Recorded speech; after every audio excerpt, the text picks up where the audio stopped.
La parole est à Stéphanie Bocquet. Oui, Monsieur le Président, chers collègues, Mesdames, Messieurs, un vote différencié pour cette délibération. Le groupe écologiste votera le point 1 qui concerne l'attribution des 166 aides aux particuliers au titre de 2023 et permettre ainsi leur réalisation. Nous avons toujours dit que le dispositif NES, Nord Équipement Habitat Solidarité, était un bon dispositif et que le département, du fait de ses compétences sociales, disposait d'un levier intéressant pour mieux identifier les situations préoccupantes et accompagner les bénéficiaires.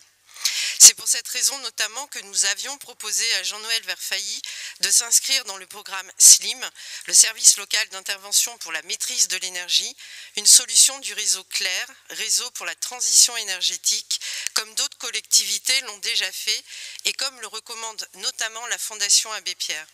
Nous regrettons qu'un choix différent ait été fait jusqu'à présent. Le renforcement des aides de l'ANA, l'Agence nationale de l'habitat, décidé par l'État au 1er janvier 2024, vient effectivement bousculer les dispositifs en faveur de la rénovation de l'habitat privé, dispositif mis en place par les collectivités, tel celui du département du Nord. Mais cela ne doit absolument pas nous amener à diminuer l'ambition du dispositif NES. Au contraire, cette nouvelle donne doit nous encourager à renforcer notre politique de lutte contre la précarité énergétique et l'habitat indigne. Il est pourtant inscrit dans cette délibération que, je cite, « Cette évolution majeure aura des répercussions sur le dispositif du département. Parallèlement, le département doit faire face à la baisse de ses recettes. La sobriété budgétaire doit caractériser l'ensemble de ses politiques. Le nouveau positionnement du dispositif de l'ANA va inciter progressivement les intercommunalités à s'engager davantage dans l'accompagnement de leur population aux côtés de l'État. Il est donc apparu nécessaire de recalibrer le dispositif départemental afin de l'inscrire dans les évolutions futures et de participer à l'équilibre du budget prévisionnel 2024. Monsieur le Président, voici des éléments qu'il est bien étonnant de retrouver aujourd'hui dans cette délibération, alors que le débat d'orientation budgétaire doit avoir lieu le 22 janvier prochain. De plus, vous souhaitez désormais que seuls les propriétaires occupants soient éligibles au NES. L'exclusion du parc locatif privé est questionnante et inquiétante, car parmi les personnes souffrant de précarité énergétique, on retrouve souvent des locataires, de propriétaires bailleurs eux-mêmes démunis. Il ne s'agit pas forcément de bailleurs défaillants ou de marchands de sommeil, et dans ce cas, l'accompagnement adapté des propriétaires bailleurs peut s'avérer un moyen de les protéger eux-mêmes juridiquement et donc protéger les locataires. Se priver de cette opportunité dans le règlement intérieur modifié est pour nous, je le répète, questionnant et inquiétant.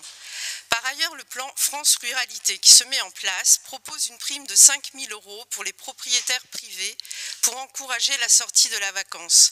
Cela ne concerne que les communes rurales, mais en modifiant le règlement intérieur NES, on se prive de l'accompagnement technique qui permet d'accéder à cette prime. Cette délibération fait suite à la baisse de 17% de votre politique logement que nous avions constatée lors de l'examen du BP 2023, la ligne logement étant passée de 8,3 millions d'euros en 2022 à 6,9 millions en 2023. Sans parler de votre décision de ne plus financer les ateliers populaires d'urbanisme, les APU lilloises, acteurs clés de proximité auprès des ménages qui subissent le mal logement. La lutte contre la précarité énergétique et contre l'habitat indigne serait-elle le nouveau parent pauvre de l'action du département du Nord? Vous prévoyez une délibération stratégique réformant le FSL, le Fonds de solidarité pour le logement, en 2024. Faudra-t-il là aussi s'attendre à un appauvrissement de cette aide? Monsieur le vice-président au logement nouvellement élu, chers collègues, quelle entrée en matière pour votre prise de fonction. Parce que le règlement intérieur est toujours modifiable, le groupe écologiste s'abstiendra sur ce second point de la délibération. Je vous remercie.